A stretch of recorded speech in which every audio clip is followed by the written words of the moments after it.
Hey folks, Greg Arnold here, inviting you to join us at the Arundel Mills Triple Crown Expo. Visit with home renovation experts, beat the heat while getting land and waterscape ideas from the best in the business. Solar, wind, and geothermal energy specialists will be on hand to show you how to reduce your energy bills by up to 80%. Take advantage of the blowout sale prices offered by arts and craft artisans visiting from all over the East Coast. July 16th, 17th, and 18th. The Arundel Mills Triple Crown Expo. Good job. Okay, folks, next up we're with, I'm going to try to pronounce it, ciminillis? Ciminillis. And is that Irish? Yeah, certainly is. No, it isn't. That's Italian, isn't it? My wife's Irish, I'm Italian. Okay. Now, folks, this gentleman here looks exactly like his picture. Let me show you his picture real fast. The reason I say that is so many people will take a photograph of them when they were 20 years old and they'll put it in a magazine like his. All his ads have his picture, personalizing them. And then when you actually meet the people, they're 104 years old.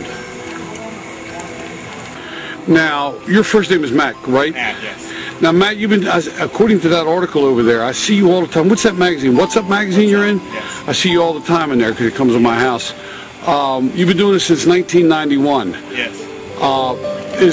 It says GRP, what does that mean? Is that some kind of organic landscape? Every landscape is organic. My fruition of my career has come to green roofing, where you actually have plants on the roof similar to this. Oh, okay. Let's look at a modular piece of green roof on the top. They're mostly sedums. And it's instead of having metal or asphalt roofs, we now have built up green roofs, which are living roofs, which cool the building. What is that there? I got that around my swimming pool right there. That one on the left. Juniper? Yeah, junipers. This is in what's called a living retaining wall. This is a structural retaining wall that plants grow in. Isn't that pretty? It's quite of.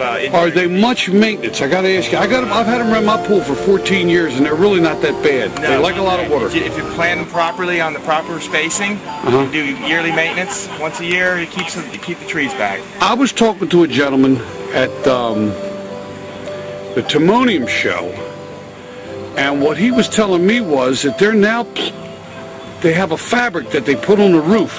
Why don't you back into there? They have a fabric that they put on the roof, and then they grow moss or something on the roof to give it shade, and it makes sense. But I always thought that if something like ivy or something like that grew onto the roof, that it would damage the actual structure that it's growing on. He said no. No, we have high technology rubber liners that are also root barriers called TPO and EPDM. It's a special liner that waterproofs the building and protects the roots from going through the building into the building. There's drain boards. If you'd like, I have a mock-up. Yeah, I'd like to see it. There's drain boards, there's filter cloths, and then there's plant material sitting on a special engineered soil.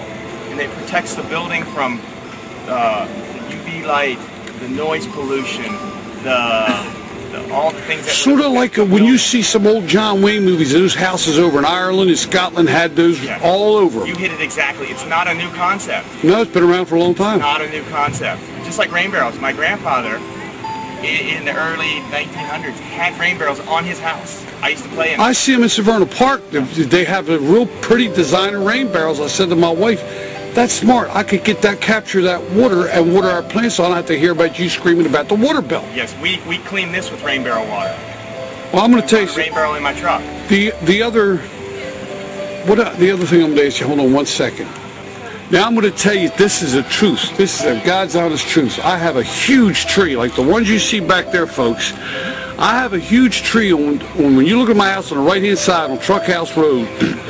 My bedroom stays at about 65 degrees on the hottest day. Now, on the other part, the kitchen part of my house, in my sunroom, it never gets below 90.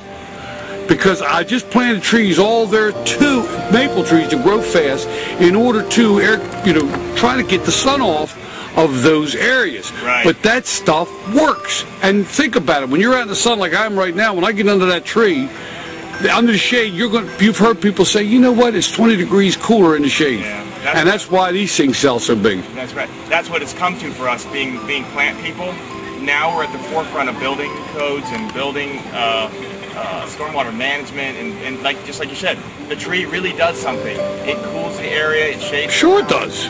Just like the evergreens block the wind and protect the house from the winter wind.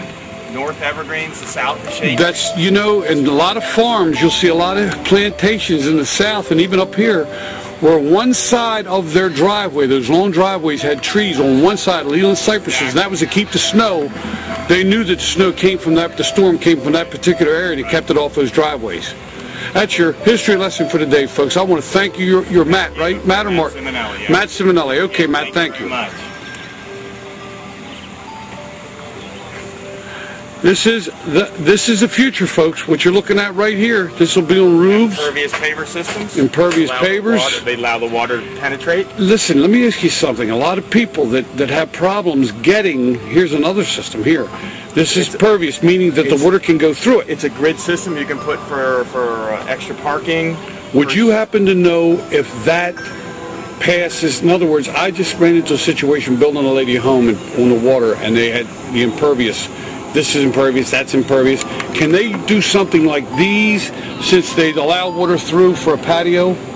As do you know? With the county and the permitting. Right. A lot of states have laws that consider this, and we have all the engineering for it. Consider it pervious, impervious, and give. So you could go down there and have a good argument to try to get that. In this county, Anne Arundel County, there is no written law for this that gives us any credentials. Okay. But it's coming. It's just a matter of when. I'm going to show this one over here real fast. Obviously, you built this. That's a beautiful. Do you do that stonework yourself? Yes, we do. Do you do it in front of houses? Yes, we do. Wow. Yes, we do a lot. Man, that's big today. You know, instead of putting siding on. Yes. That people are everywhere you look, even commercial properties, they're using this stone on the front of the houses. It definitely is. We have the skills, and it definitely has come from timing.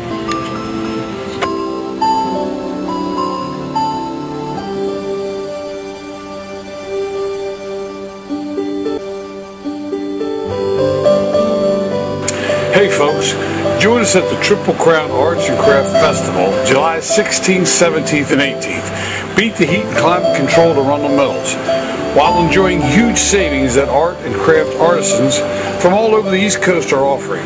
Come in and enjoy shopping in a comfortable, hassle-free venue. And don't forget, everyone is cool in Arundel Mills.